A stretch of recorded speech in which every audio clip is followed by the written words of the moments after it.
You're now tuned into the hottest podcast in the world, the Stay Woke Podcast, right here on the SonicBreakdown.com. What's a king to a god? What's a god to a non-believer who don't believe in anything? Welcome back to another Stay Woke Podcast. This is DeRa Brinson, and you know the Stay Woke Podcast is presented by the SonicBreakdown.com. So if you haven't read a review, you need to go check that out on the SonicBreakdown.com. And today we have a special guest. We have Miss Alanna Jane in the building. Hello.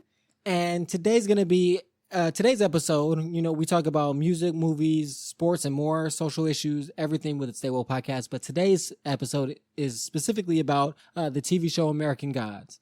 And I just want to preface this that at the end of this podcast, so stay tuned. After we say our closing things, I'm going to have and upload some sections of some previously recorded American God conversations that we haven't released yet, kind of in preparation for this. So stay tuned for that. But today's episode, again, is going to be covering American Gods since it is concluded now for the first season. You've read some of the books, or the book, correct? I did read the book, yes. So Ms. Jane has some background information that all of us might not know if you just seen the TV show. So we'll try to keep it limited to the TV show the best we can. But hey. Yes, I'll do my best.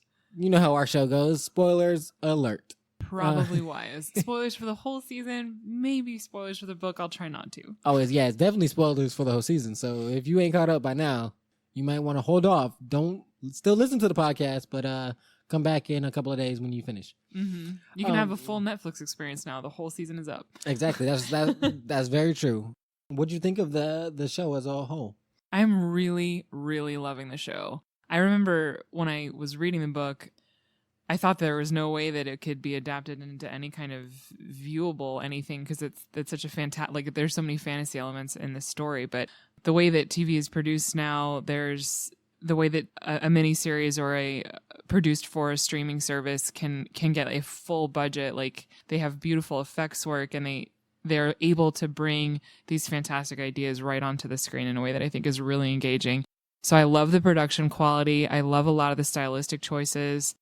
I love what they've done with the dialogue. Some of it is from the book and some of it is reinterpreted and, they've done some different choices with it. And I really appreciate all of it. I think it fits in with the tone. It's not always easy to add new things into an adaptation without, spoiling it or setting it off course. And they're doing great. And then the final thing I adore about it is the performances from the actors. I think they're really, really strong across the board. There are tons of characters in this material and I'm just loving all of it. For me, I've never read the book. I only read, I'd say, a chapter, and then I started just watching the show, and I figured I'd watch the show, and then once the show's over, I'd finish the book. So now that this season's over, I'll probably finish the book. With that being said, I really enjoyed the show. I like the direction of it, and I like the fact that they've left a lot of room. Even from the beginning of the episode, from the first episode to the conclusion of this season, a lot of room for growth and a lot of space for it to evolve into, for them to navigate into. There is a major outline of the story of this war or this coming battle between the old gods and the new gods. There's so many places they can go just with the different gods, and the fact that they did involve so many it's open to any gods of any cultures, of any religion, of demographic. There's really a lot of places to go. When you first saw the first episode, in comparison to the book, did it hold you or hook you as well as the book did, or did the show have to grow on you more than the book, or vice versa? Well, it's interesting. My very first impression was I was wondering if I was going to like Shadow and Wednesday together, because their relationship is obviously really crucial to the whole story. And who they cast as Wednesday, Ian McShane, he looks a little different than how Wednesday is described in the book, and I thought that would distract me, but it actually stops being a problem almost immediately, because Ian McShane's performance, especially his like vocal performance, the delivery of his very strange turns of phrase when he decides is to really take his great. pauses, It's really, really great. And then Shadow is very quiet when we meet him, and he tends to be more quiet, but then Wednesday really brings out his sarcasm, and they actually have a really great rapport together. They have a lot of energy when they talk together. So even though they didn't like, you know, when you read, you're always you imagine faces and stuff when you read, and even though that didn't match up for me when I saw them on screen, like they pulled me right in. They're like their chemistry with each other is really great. I'll say I'm gonna get right into some of the things I didn't like. Try it, lay it out. I didn't like that they brought Laura Moon back. I just when it first happened, that's what I said. I was like, oh damn, they brought this bitch back. Like it was like no, like because I just felt like she was gonna be a distraction for Shadow, and especially. Oh, do you mean in episode 7 when she comes back after she comes back, or you mean an episode? Then you mean the beginning when she comes back? When, in the beginning, I was like, yeah, why she come back? And then it just like solidified it when she was sitting on his bed at the hotel, and I was like, man, if you don't. I was like, Shadow, bro, you gotta let her go. Like, just keep it moving. Yeah, Laura's a challenging character, and she's actually quite different in the TV show. Like they gave her a lot more to do in the TV show, and in an interesting way. And let me say the reason why I was not happy that they brought her back, and why I wasn't happy at that scene as well, is just because she's a bitch. Like she doesn't seem remorseful of anything that she did. She doesn't. She's real sarcastic about it, actually. Yeah, and so that's why it's like, yeah, well, like why are you messing with my man Shadow? Shadow's a good guy, yeah, right? It's like at the end of the day, it's like that's how you feel. And he loved her. He broke the law for her. It was her stupid. Like I actually like that we do the deep backstory to see why was he in jail, and it's all her fucking fault. Like, well, is it truly her fault? Oh, that's true. Spoiler for episode 8. Yeah. So yeah, well we took it there. So let's go there because her plan was on point. Yeah. Yeah, and right, because she was like in episode 4, she's like it was a perfect plan, and she's obviously super disappointed and pissed that Shadow is in jail now when it was supposed to be a perfect plan. And then she's told it wasn't a perfect plan because it didn't allow for divine intervention. That was the point that she missed, and that whole arc of that. It wasn't random, like nothing that happened to them was random chance. It was actually Odin trying to reach Shadow for reasons that are not yet clear.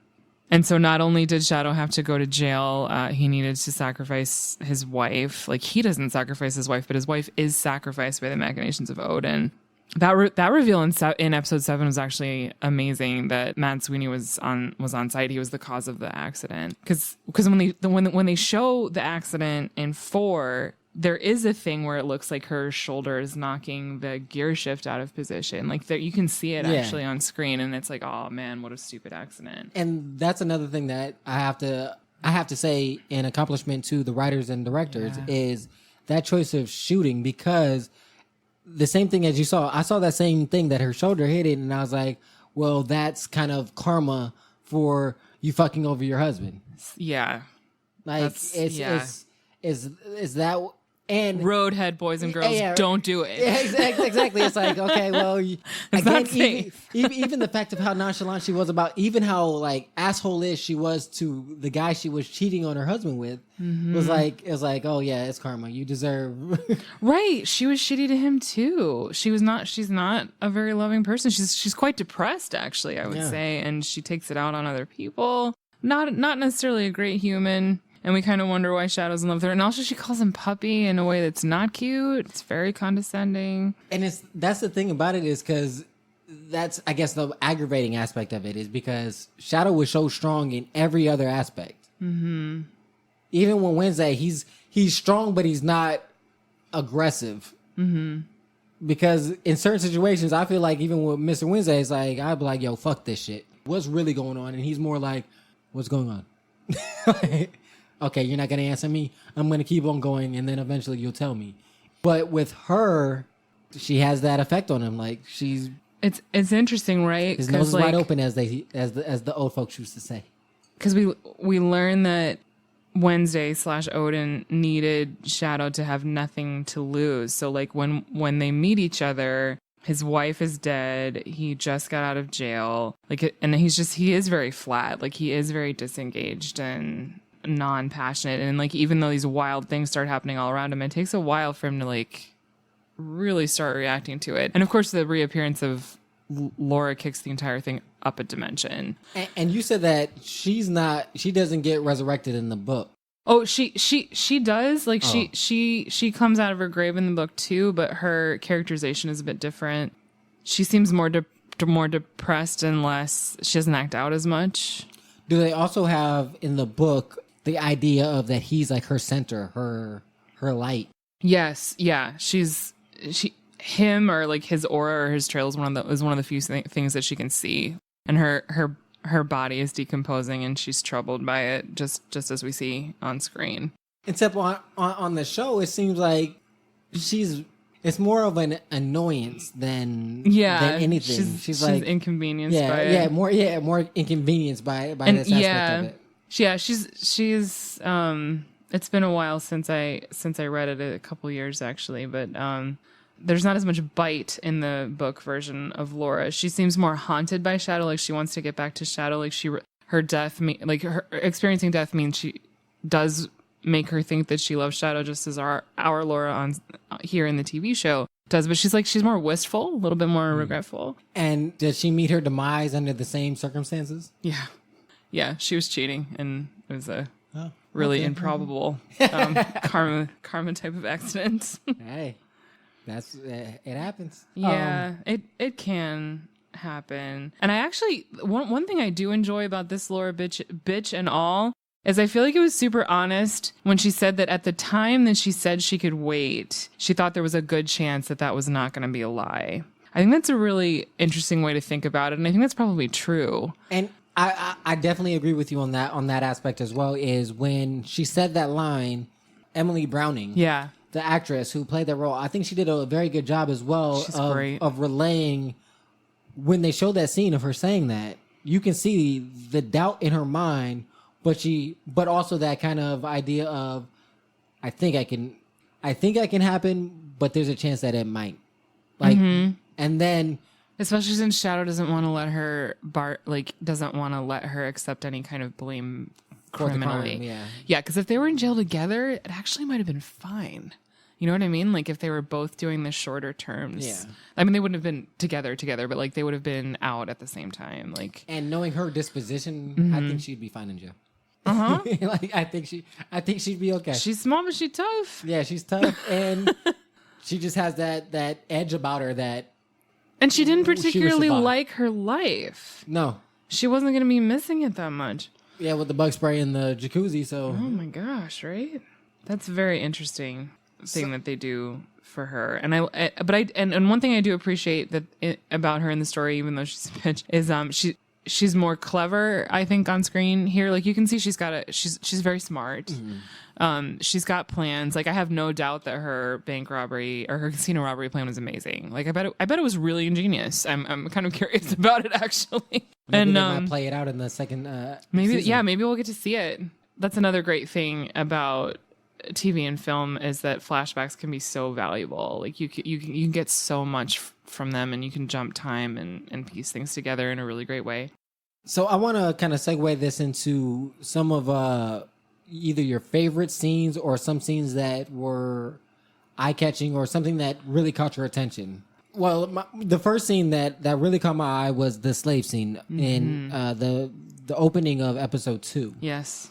And again, I want to preface this again and say that at the end of this podcast, we'll have some lead up and things that we discussed on different podcast recordings. And one of them, it was me, Brother to the Left, a new friend to the podcast, but I've known him for a long time, Benjamin, and we all talked about that slave scene. So I won't go into that much detail here because you'll hear it at the end, but that was one of the scenes that I thought was really eye-catching, and I really appreciate the attention and care that they brought to that scene in particular, how they directed it, how they shot it, the choice of dialogue. And the choice of music, right? As well as the choice of music. Yeah. I just thought it was very well done. So that was one of the scenes that really stuck out to me. And I think Orlando Jones, who did Anansi, I think he did a great job. Again, you'll get more of that in detail discussion at the end of the podcast. At least for me and Brother to the Left and Benjamin and Reddy. I forgot Reddy was there as well. Nice. Did you have anything you want to add to that, or did you have a specific scene that you wanted to? Yeah, shout out to that scene because it's incredible. I'll let your guys' discussion stand on it though, because I I think it was probably awesome. I was really haunted by a couple of different things. I like the giant retrospective about Essie McGowan that shows up in in episode 7, where we get backstory on Mad Sweeney, and we get to see the Irish woman that brought Mad Sweeney to America. And they did an interesting choice of casting Emily Browning also as Essie McGowan. So she's Laura and she's Essie McGowan, which is very interesting because her face is there, and the actress does an excellent Irish accent. But there was a lot of detail. A lot of the Coming to America vignettes are just at the opening of the show, and they are, they're about 5 or 10 minutes, and then we do other things. And this one was much longer and more involved, and there were a lot of really moving parts to it for me. Like I'm a mother, so I appreciated what it meant that like her story goes back and forth, and then it turns out part of her salvation has to do with being a mom or being pregnant at the time that her indenture is purchased. And just like what was Mad Sweeney like at other times in his life? Like, what does it look like when a god is at his high versus down on his luck? Like, that was really moving too. And to see Mad Sweeney taking elderly Essie McGowan away, like I know I have no quarrel with you, and she's like, and I have none with you. The gentleness and the it was super delicate. Of that scene. One thing that I did think about now that you mentioned that is when you said that Laura was playing both roles. Is the interesting aspect of it is the change in the context of their relationship. For each role is a little bit different. It's more contentious as Laura Moon versus as Essie McGowan. Essie McGowan, thank you. As Essie McGowan. But at the end, it's that love-hate relationship. So I thought that dynamic was interesting, that they had her play both roles, but the dynamics between the same character is so different. Yeah, and it kind of makes you wonder, like, it adds some dimension to Mad Sweeney's decision to give the coin back to Laura after it falls out of her body, because he wanted it so bad. Very good point, yeah. And he was allowed to take it because it fell out, like it was available again, and he puts it back. And there's many layers of guilt, like we fill in the whole story. He obviously actually feels guilty about the car accident. But then also, like, did they know each other? Is he familiar with her soul from a previous iteration? Like, he seems to be immortal, or he's been in that body for a long time, hundreds of years.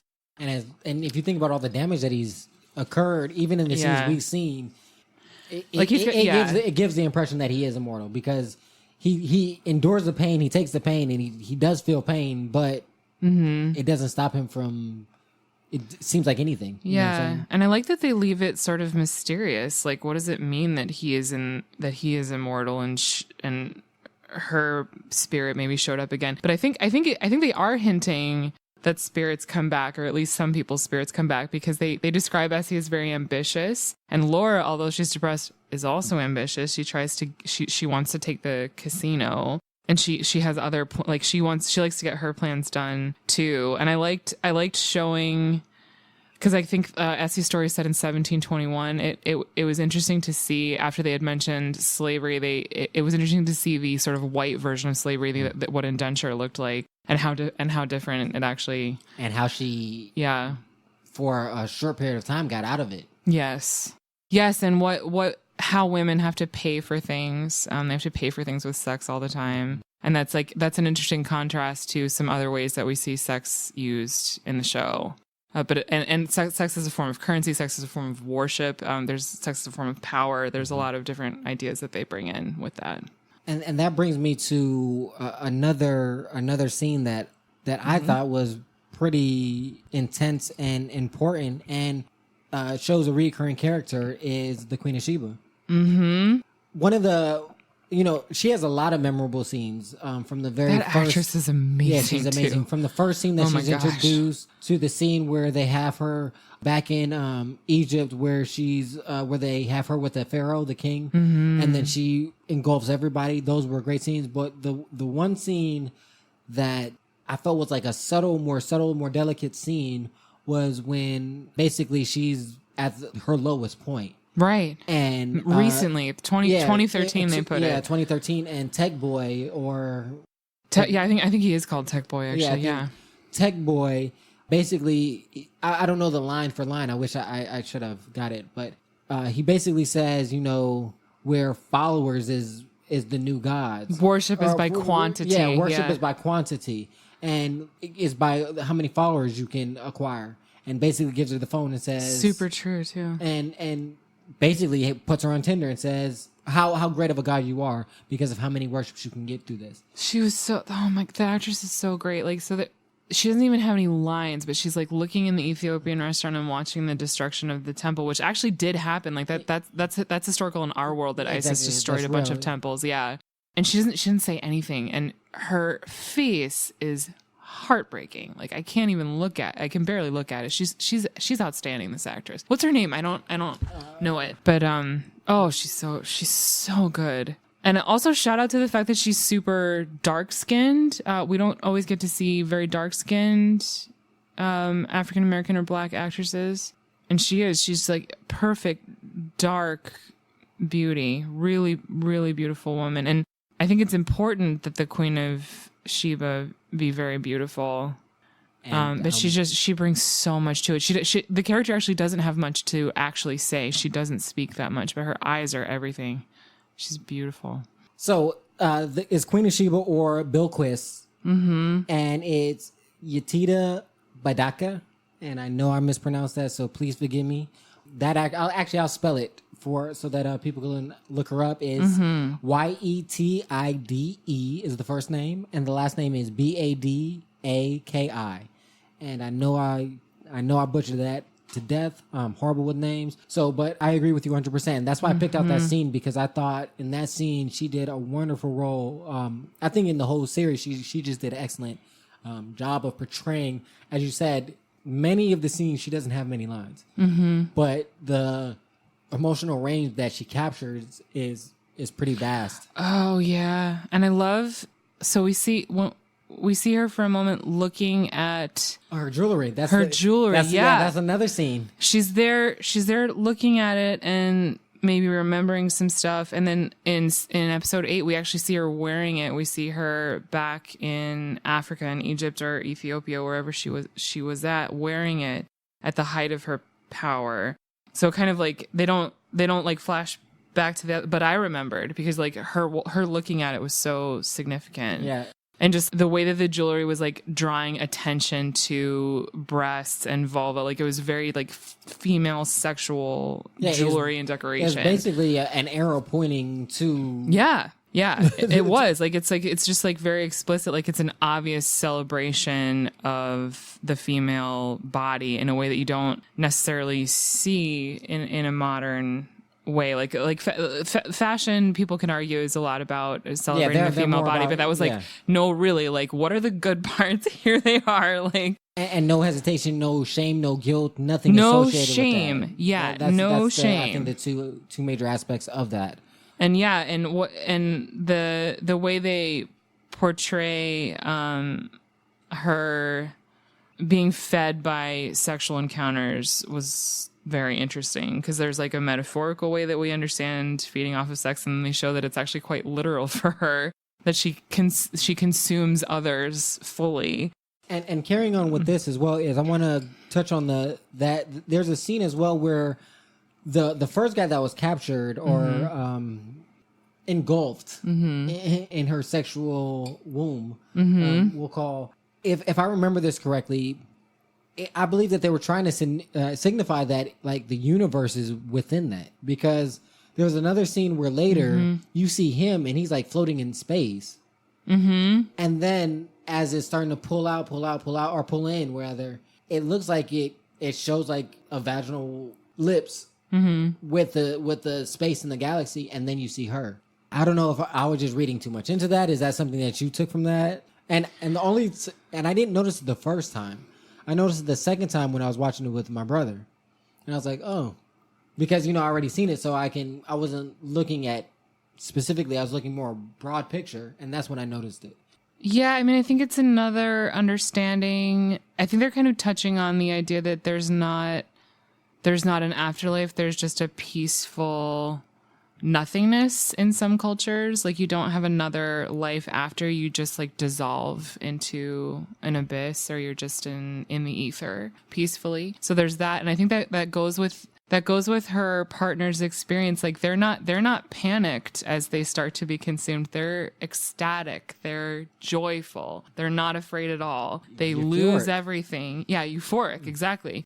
It doesn't look like what we understand about death, because there's no fear in this encounter. She's with them. They're together. There's some transfer of energy, and then they are no longer in our plane. Where are they? Are they inside of her? Does she contain the universe? It's like it's not clear. It's left a mystery, and I actually appreciate that. And I like that the art is not clear.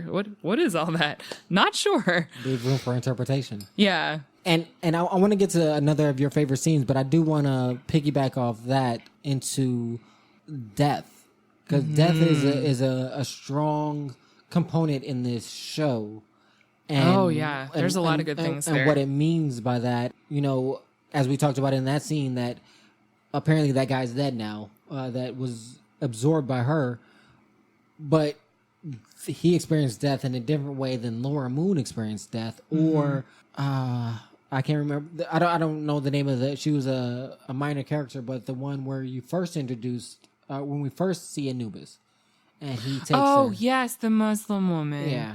I love her little story. I don't remember the character's name at all, but the actress is fantastic. And I wanted to touch on that too, because the part of her story that I like the most is like an immigrant woman living in New York, and she dies because she falls off her kitchen step stool, completely mundane way. Yeah. And so she's greeted by, or like Anubis comes to her house to take her to the afterlife. And she's like, hold on a second. Like we were Muslim here. Like, what does it mean if I follow the wrong God? And like, he reminds her of stories that she was told in childhood. Like she's from Egypt.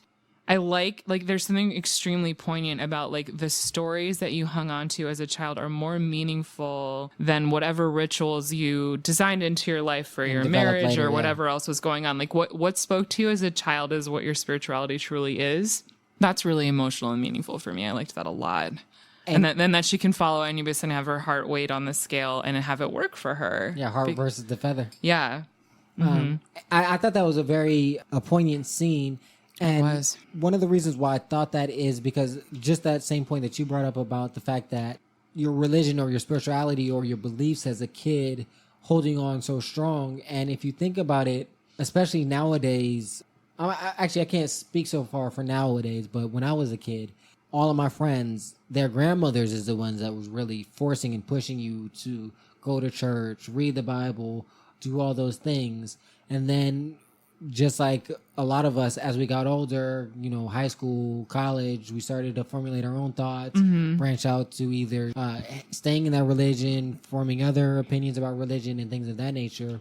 But even, let's say in my case with my grandmother and her religion and everything like that, I don't ascribe to that religion necessarily, but those values still mean something to me nowadays. I think I'm, as I've said on other podcasts, I think I'm as attentive and considerate to other people's needs and wants because of those values that she instilled on me based on her religious beliefs. So I just thought that was just a very interesting point. And the way that he says it, it's not, he doesn't get offended. He doesn't get angry when she says, he just so calmly says, like you said, it brings up the stories, and she just has that look like, oh, like, yeah, I did forget about that. And you make a valid point. I do want to talk to you about the 3-door choice. Yeah. Wasn't that great? I thought that was interesting. And bringing that into account, that's going to be important later. Yeah, lightweight spoiler. Yeah, I think we're going to see the doors again. And I'm gonna bring it up. So spoiler gone.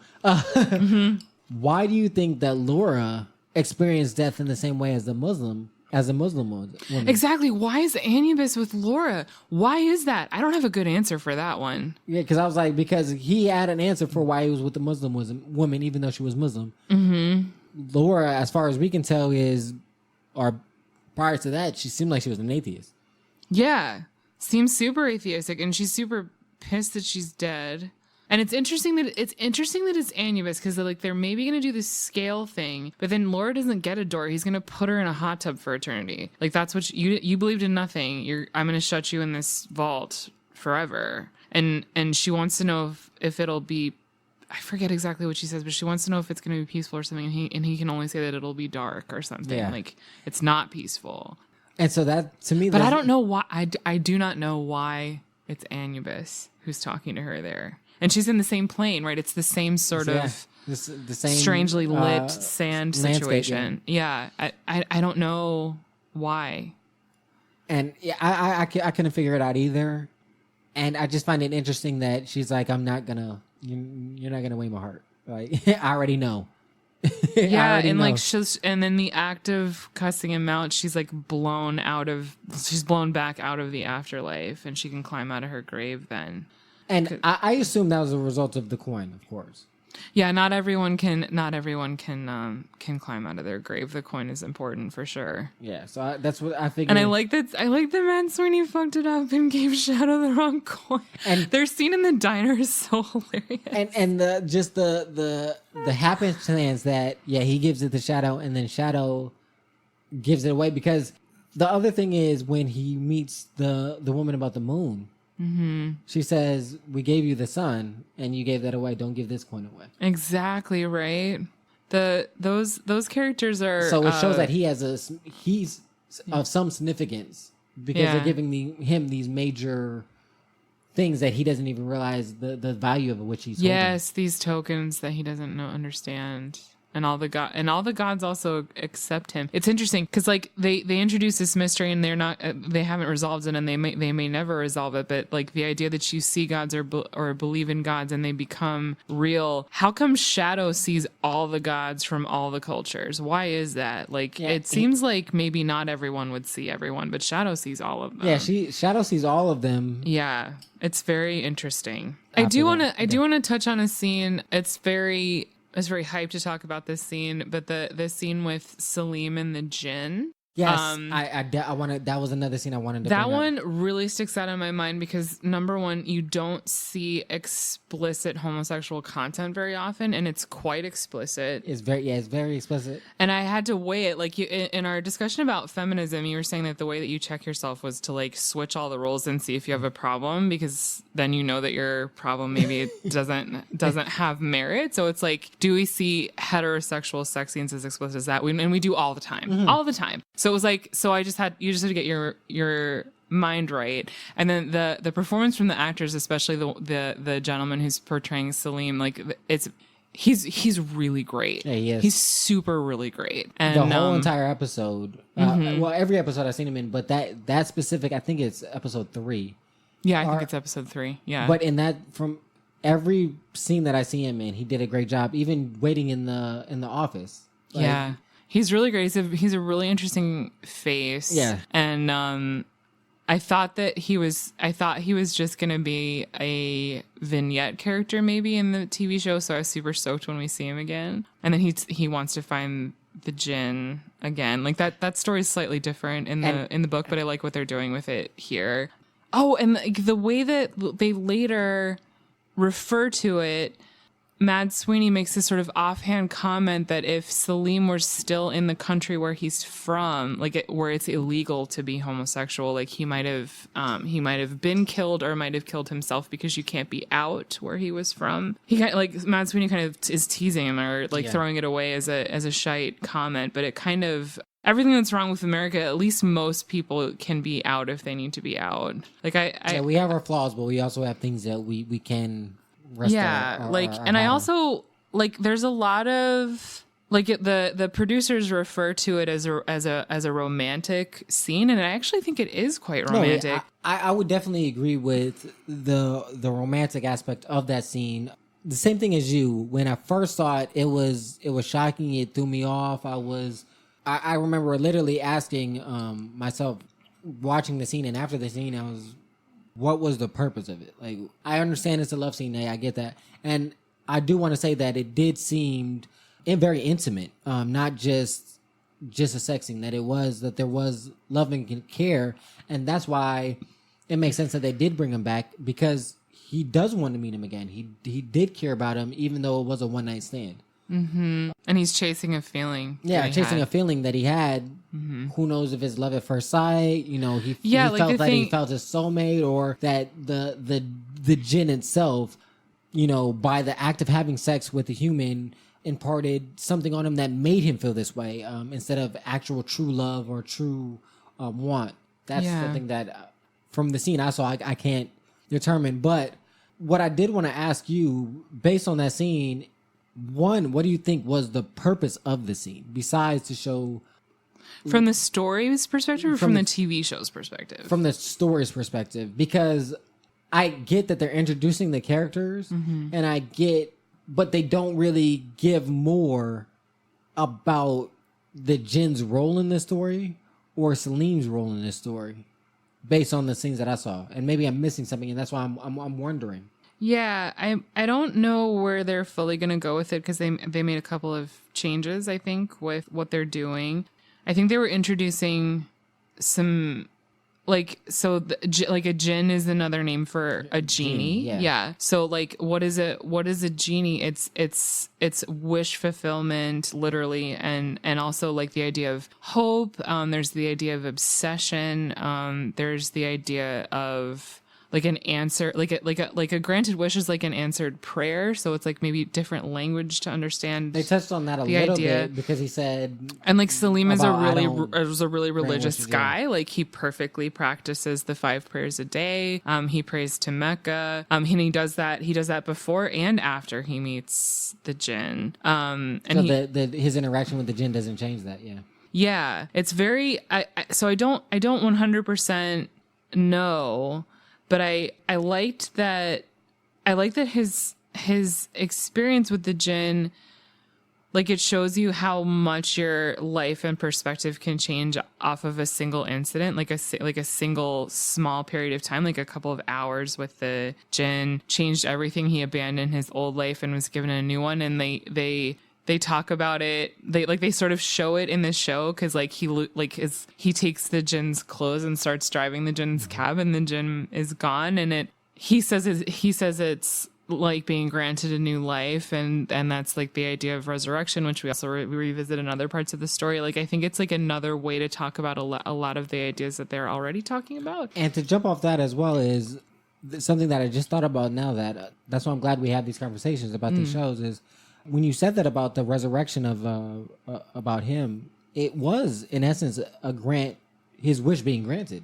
He says that too. Like the jinn's like, I don't grant wishes. Like, yeah.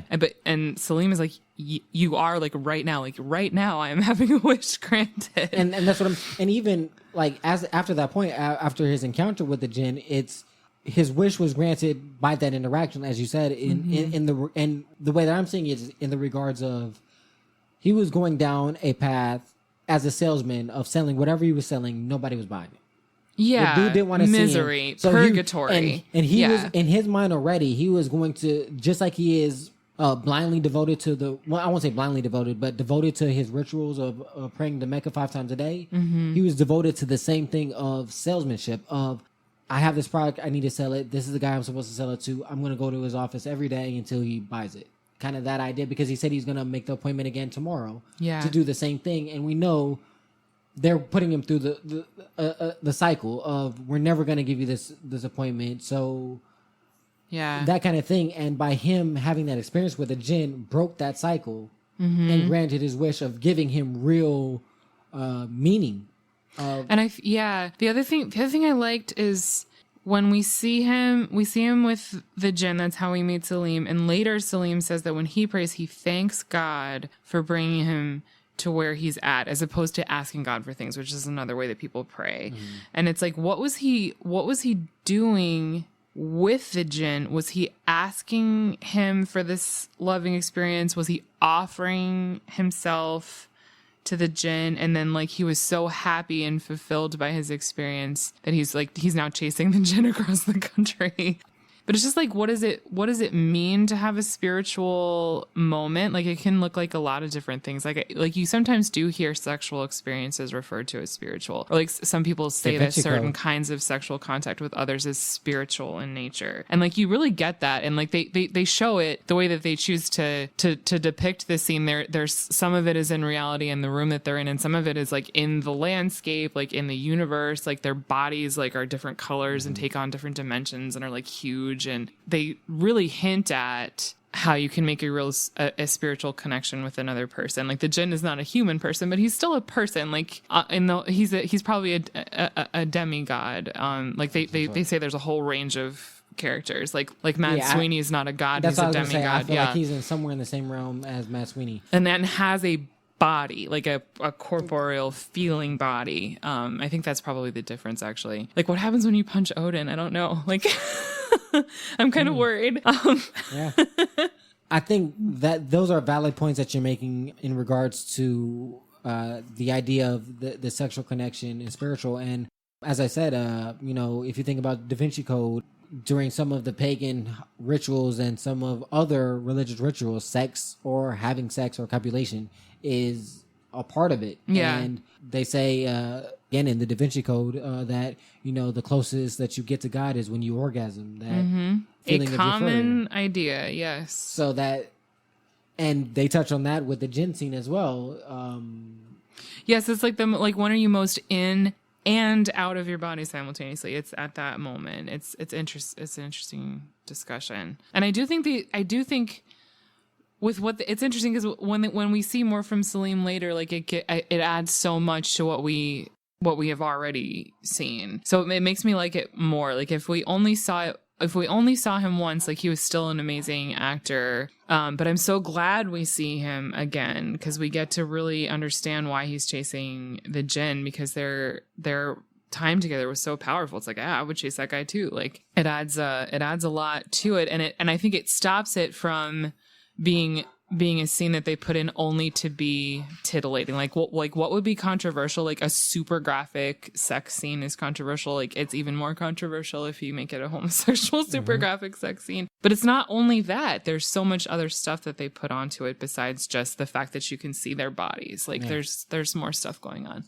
It definitely seemed that there was so many levels and components into that scene. So I thought it was well done. Like I did say, it was shocking. It was and pushes the envelope. Yeah, it pushes the envelope. And like I said, it's, as you said as well, is that it's not something that we see on a normal basis. And that's why it was shocking. Not that I think it's disgusting or anything like that.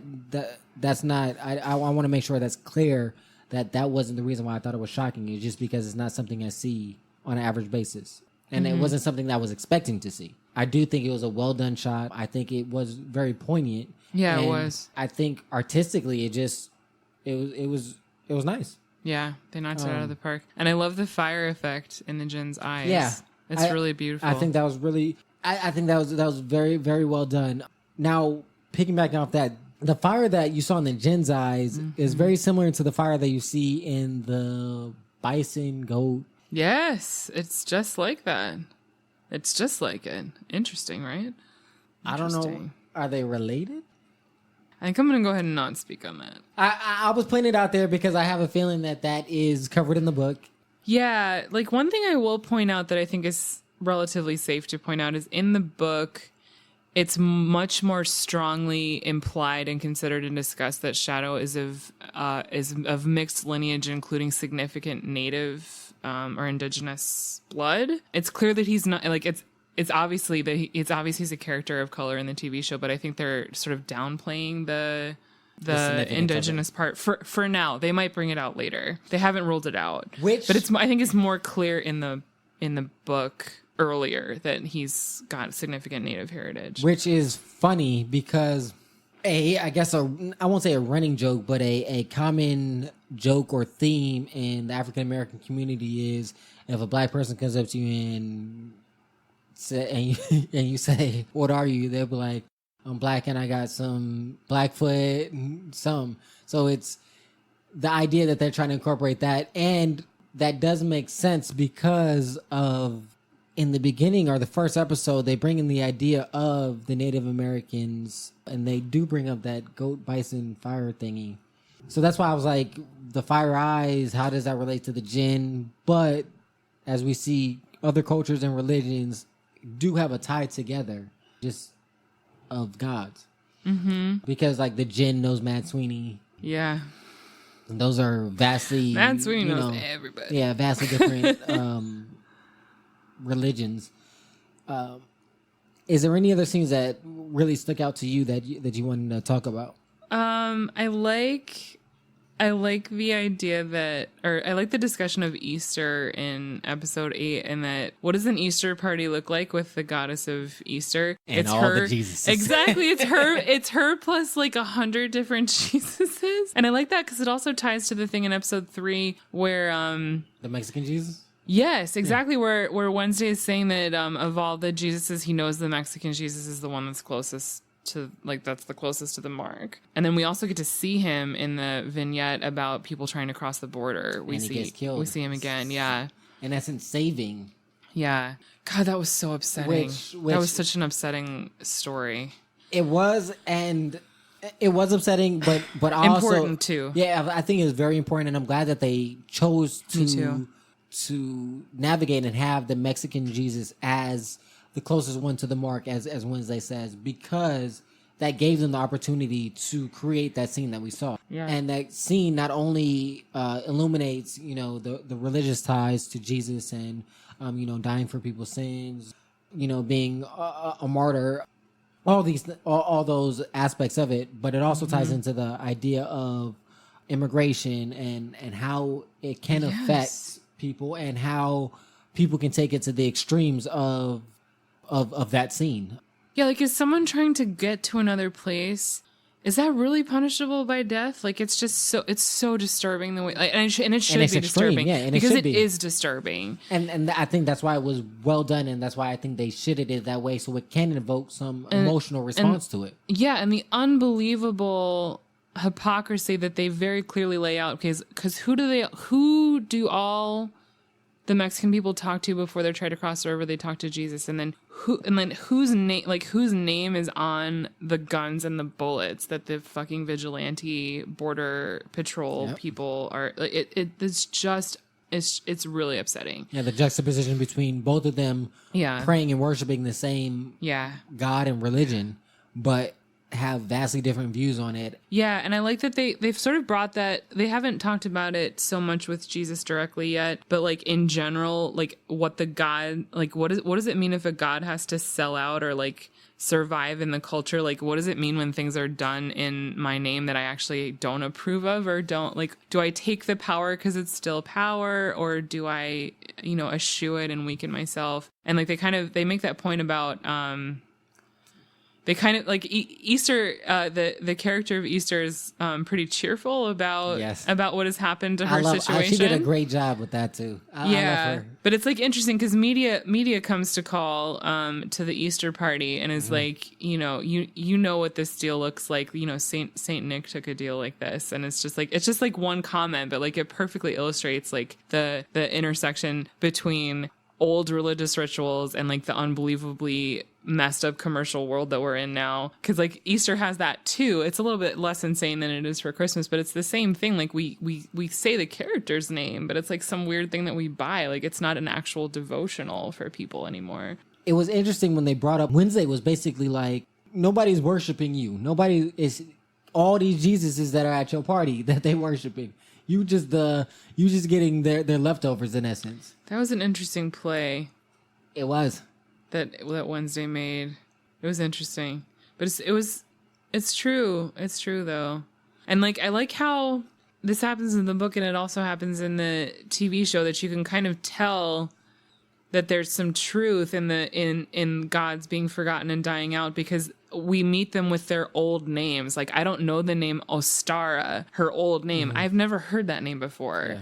or not before I encountered this book. Like, and so it's like, it's true. Like, they do die out. They do have to evolve or they evaporate. Like, and you also see that idea in the animation of the people crossing the land bridge who brought their god. And I don't know the name of the people. I don't know what group they're supposed to be, but they're going to starve, and their tribal leader, the woman, has a vision, and she has to sacrifice herself on the big mammoth. I remember now, yeah. On the mammoth, and then and that seems to be a message from their god, and that happens, and they meet other people, and other things happen, but their god, the god with the tusks, dissolves. Like his idol gets absorbed by the earth, and then you never see it again. Yeah. And it's another. Like that's actually one of the things I love about the show is they have a couple of themes that they present in several different ways. Yeah, and very interesting and visually stunning ways as well. Yeah. So I did want to first I want to give Kristen Chenoweth, who is Easter or Astera. I think she did a really good job of portraying that role. Because I've seen her in a lot of other things, and she's very good. I will say to a certain extent she tends to be typecast to a certain extent in most of the roles that I've seen her in. But I think she did a very good job on this role, especially when you see her in the beginning of the episode, or not in the beginning of the episode, but the beginning when she's introduced to the show. Yes. Especially in comparison to how she acts at the end. Yes. I think is very telling. And again, speaks to the Mr. Wednesday, how convincing he is. And because one of the things that he says, again, spoiler, you should watch the show. If you made it this far, you're screwed. But is when he says that, we need to go back, basically going back to the old ways of, if you pray to me, good things happen. If you don't pray to me, bad things happen. Yes. He calls it the old contract. Yeah, the old contract. I thought was interesting because if you think about religion and, the way that gods were created, were based on things of, hoping and wanting certain things to happen. And when they did happen positive for you, you thank the gods. If they didn't go well for you, you say you didn't pray enough. That idea, and that now society, which they also touch on, is we kind of pray differently. So therefore, reward, punishment is different because we don't really pray. Like, it's more about our attention, how much time we're devoting to something. Yes. Yes, they explore that idea a lot. What is worship and prayer? Like the New Gods say, it's about likes and followers now on social media. It's I think they're not wrong when they say that. No, I agree, but that leaves the question of what would be the punishment in that system if it's about attention. Reminds me of Black Mirror, which is another great series. Do you ever watch that? I watched a couple episodes on it. It's real dark. Yeah, it was. It was. There is a really great one that considers that question about social media. Those were just some of the things that I thought about in regards to Easter. Another thing that I do want to bring up, the scene with worshiping the guns and was it Vulcan? Vulcan, yeah. This is in episode 6. Yeah, I like we go to Vulcan and we see that his modern iteration, fire, and he says the power of fire is firepower.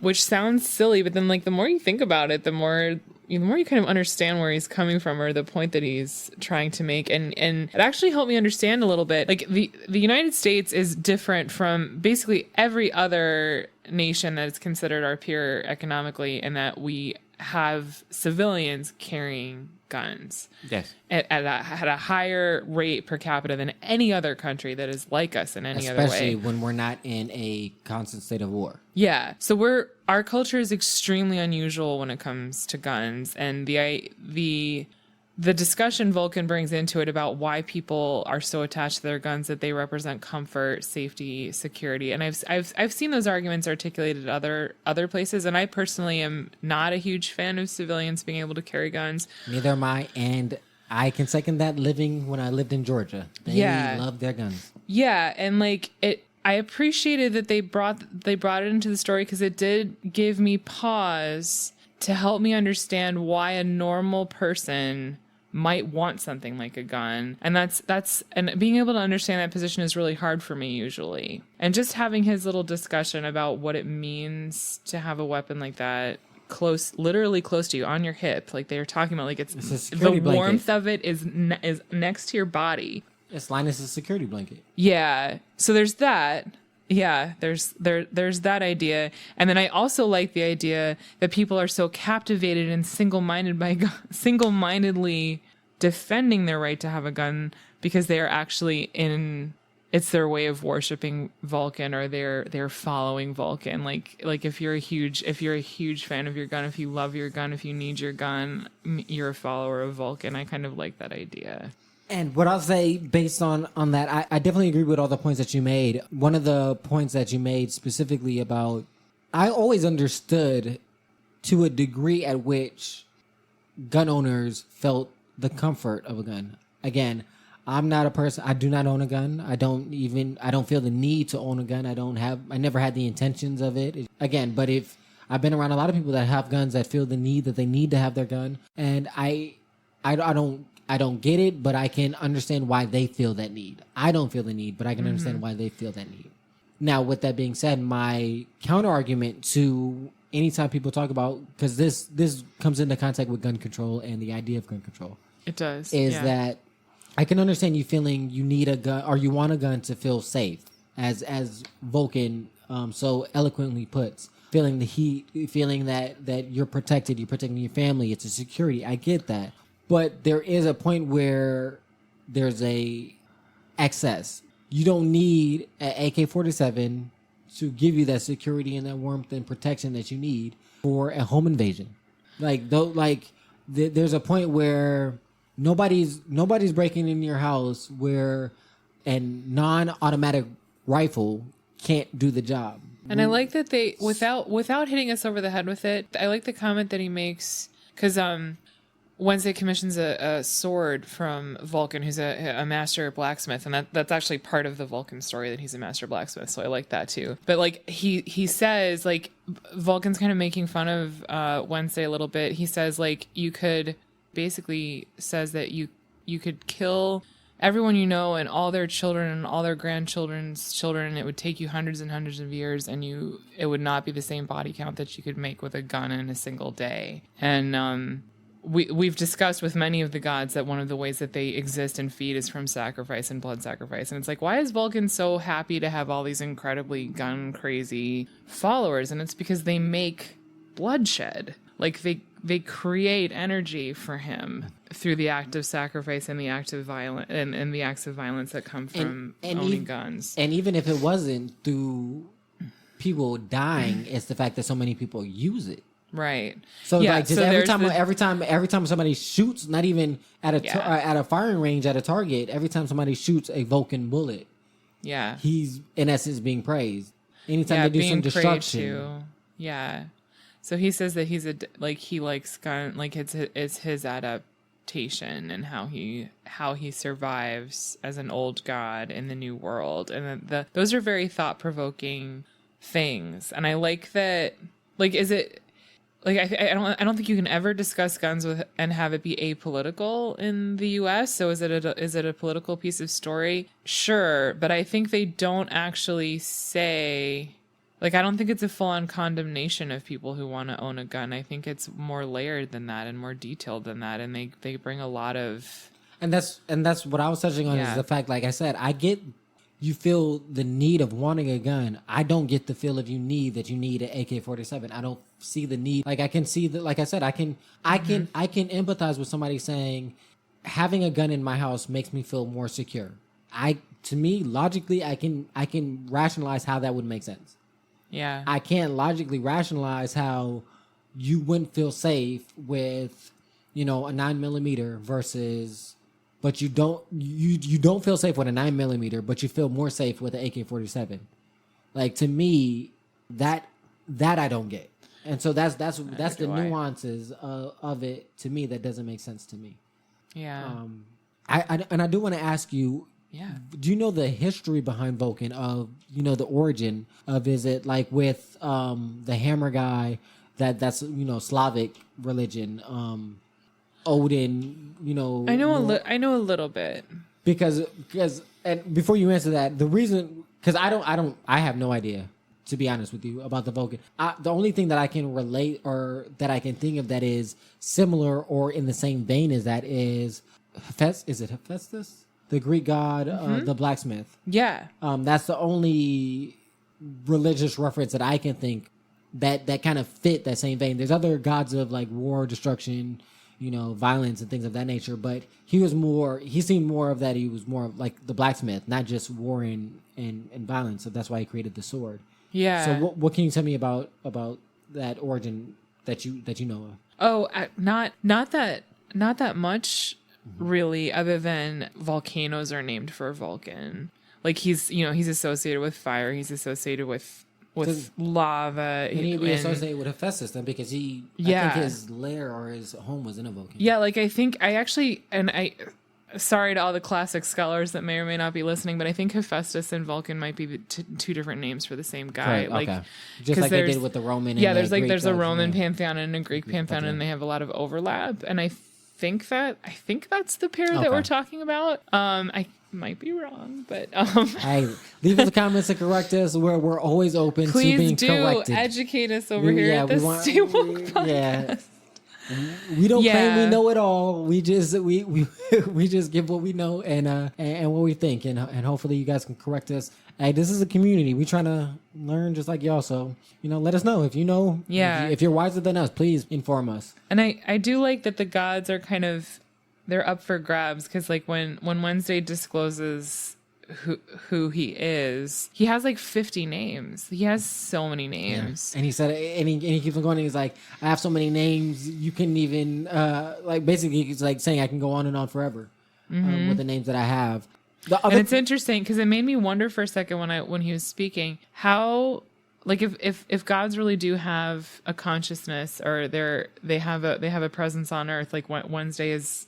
He's in a location, right? Like people are trying to find him. He's either there or somewhere else. And like some of the gods and demigods have actual bodies. How do they know which prayers are for them when they have so many names? That idea was really interesting to me. Like who gets which prayers if there are so many names? Are any of them overlapping? And it does bring up questions like what we were just saying about Vulcan and Hephaestus. Like who gets fed when is it both of them? Is there a Hephaestus running around that's hella hungry because Vulcan took all the meals? Like what does it mean? And that goes to my other question, is because with the Jesuses, there's so many Jesuses. There's multiple that was an Jesus interesting for question. each, but it seems like with and again, this is all based on the very limited information that we have from me based on just the shows. Yeah. And for you based on the shows and the book, and she's trying to edit herself to not give us too much details. I think I'm doing decent. I think you haven't given me anything that I don't think that. Yay. But with Odin, the fact that he, like you said, that he has all these names, but it only seems like there's one. Mm-hmm. So I think there's like they say about everything, there's levels to this shit. There is. There is. Like Easter and Ostara seem like the same word in different languages. Yeah. So then it's like Jesus has a bunch of different language-based names, but it's still the name Jesus. So it's like, I don't know. It's it challenges the mind. It's not immediately clear what the rules are. And going back to Vulcan for a second. Yeah. The question that comes to mind now is the fact that he's as powerful as he is because guns have such a stronghold on American society. It says one or two things. The fact that Mr. Wednesday / Odin / the one-eyed man, all that he killed him so easily. Yes. Is that Odin is that strong, or that Vulcan wasn't that strong? Interesting. And it seemed like Vulcan was like he was basically putting down Mr. Wednesday, saying, I'm not struggling for worshipers. Yeah. Like, why would I help you? Yeah, why would I help you? I'm not hungry. You seem like he's hearing that a lot, actually, from his old god peers. Exactly. So even with Easter, to a certain extent. Yeah. It's like, I'm doing fine, she says. But yet they all still have this fear of him. So if he's hungry and he's still that powerful, where was he? Just those are some of the things that came to mind in regards to that. the fact that Wednesday killed him, but people still have guns and still worshiping him, does that mean that can Vulcan be resurrected? Does somebody take his worships now? Like, how There's does all a that great play question, into, right? Like, does that mean the okay. gods were like they're not? They can't really kill each other until all the followers are gone too. That's very interesting. It's kind of bringing back or reminds me of the Harry Potter idea that you can't kill he who must not be named until all the pieces of his soul are gone because they tether him to the earth. Yeah, that's right. That's right. I'm going to say, I think, to wrap this up, because we've been talking for a minute and we've gone through a lot of different areas and a lot of different places. Yep, that's going to be the closing question. Where do you think they're going to go from here? Well, we're definitely going to hear more from Laura, so that's not done at all. I feel like we actually have a few more gods to meet. We got to see what's happening at Wisconsin. The House of the Flat Rock? The House of the Rock? I forget what it's called. We gotta go see the hoedown that Wednesday was alluding to. Who all was there. And also Matt Sweeney talks about it. He's like, I'll show you your gods, your demigods, every last one of them. Yeah. Was it Celine? And we see Bilquis is on the bus. Like, she's going to the Jamboree too. And she's in an interesting state of flux because she's an old god, and we've seen that she started to convert. Kind of, yeah. And evolve. And it seems like they're trying to get her to play double agent. That's what I think Tech Boy was alluding to when he was like, I'm calling in my favor. Mm-hmm.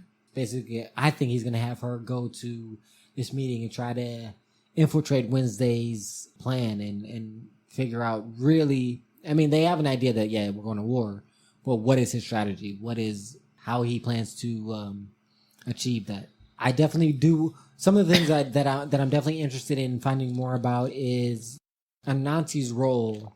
And I hope... and also, why Shadow? Yeah. Odin is a god. Why did he have to do this unbelievably complicated plan to get close to Shadow?